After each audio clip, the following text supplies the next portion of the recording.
Ops mga ka-Sparrow Boys, ayaw sa ninyo i-skip nila video. Kumana ninyo para makita ninyo ang istorya sa mga Sparrow Boys ni Kamasters Vlog.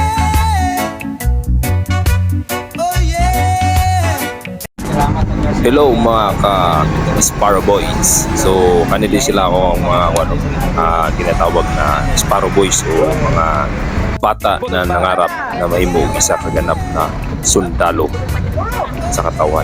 So kani sila lahi-lahi ni sila mga area na gigikanan ay taga Balingasag, ay mga taga Zamboanga, ay mga taga Davao ug mga lahi-lahi na lugar diri sa Mindanao.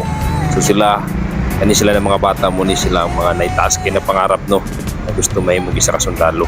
So tungod kay wala sila kaila, i-contact sila sa tuwa ug nangayon sila og tabang na nalang sila mapuyan diri sa Cagayan de Oro.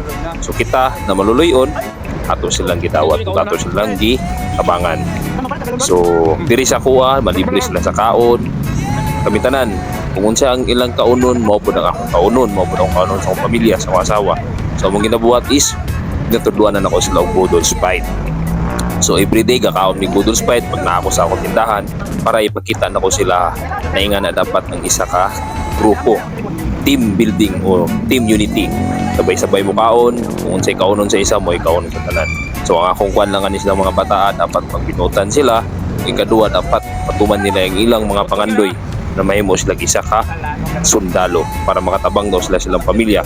Dagan na ani sila hano ang mga sundalo na gid karon. Shout out sa akong mga Sparrow Boys na sundalo na. So ayaw mo kawad ano pag-asa, pray lang perminti na masundalo mo basta may tiyaga, may nilaga. So salamat sa pagtanaw mga ka-Sparrow Boys. So sa tanan gusto mag Sparrow Boys kang Makoy's Vlog, so i-contact mo ko ninyo kay kung kutob sa akong makaya ako mo tabangan. So ayaw nyo i-skip ning video, kumana ninyo may na lang makatabang ni sa ato mga Sparrow Boys. So thank you mga sir and ma'am sa pagtanaw. Abangan ang next video ni Sparrow Boys, ang istorya ng mga Sparrow Boys. Thank you.